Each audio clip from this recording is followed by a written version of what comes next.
আসসালামু আলাইকুম রহমতুল্লাহ। রিয়াদ এয়ারপোর্টে আছি। বহুতক্ষণ ট্রানজিট থাকার পরে রাতের 2:30 বাজে আমাদের ফ্লাইট। আসলে অনেক ট্রানজিট, অনেকক্ষণ অপেক্ষা করে এখন রাত বাজে প্রায় 1:30, আরও 1 ঘন্টা।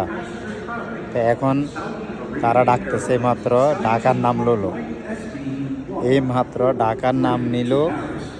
এতে বলতেছে মাইকের মধ্যে যে ঢাকা এয়ারলাইন্স, সৌদি এয়ারলাইন্স ঢাকায় গেট নাম্বার এতে। 13 ঘন্টা বসে থাকার পরে মাত্র 1 ঘন্টা আগে তারা এই টিভি স্ক্রিনে, যেটা টিভি স্ক্রিনে দেখা যায়, সেইখানে তারা মাত্র গেট নাম্বার দিছে। চিন্তা করেন অবস্থা। এত লং টাইমে যদি একটা এয়ারলাইন্সের অপেক্ষা হয় তাহলে কী অবস্থা। তো যাক, আলহামদুলিল্লাহ জল্পনা কল্পনা শেষে আলহামদুলিল্লাহ গেট নাম্বার পেয়েছি। এখন আমাদের সব বাংলাদেশি ভাই বোন, আসলে এখানে অনেক মানুষ, আমাদের দেশের মানুষ, সৌদি আরব যেখানে 26 লাখ 27 লাখ মানুষের বসবাস, প্রবাসে থাকে।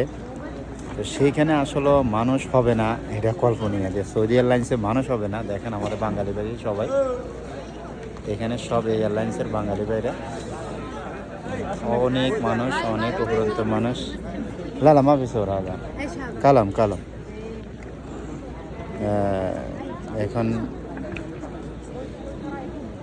পরে এত মানুষ সেখানে আমার বলতেছে ভিডিও করা যাবে না। তারপরে আমি বলতেছি আমি কথা বলতেছি।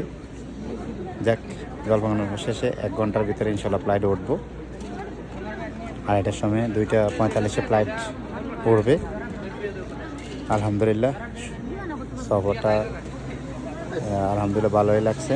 অনেক ভাই বোনেরা ছিল এখানে, দূর দূরান্ত থেকে, কে লন্ডন থেকে, কে ইটালি থেকে, কেউ বেলজিয়াম, কেউ স্পেন থেকে সৌদি আরব আসছে। তাদের সাথে সময়গুলো অনেক কাটালাম, সময়গুলো চলে গেল।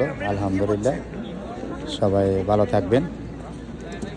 ইনশাল্লাহ কিছুদিনের জন্য দেশের মাটিতে যাচ্ছি, আবার সবাইয়ের সাথে দেখা হবে আশা করি।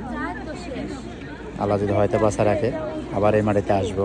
যদি রিজিকে থাকে, রিজিকের মালিক ফয়সালা করবে আল্লাহ। আল্লাহর প্রতি সন্তুষ্ট, শুকরিয়া জ্ঞাপন করছি। আলহামদুলিল্লাহ সবাই ভালো থাকবেন। আল্লাহ হাফেজ, সালাম আলাইকুম।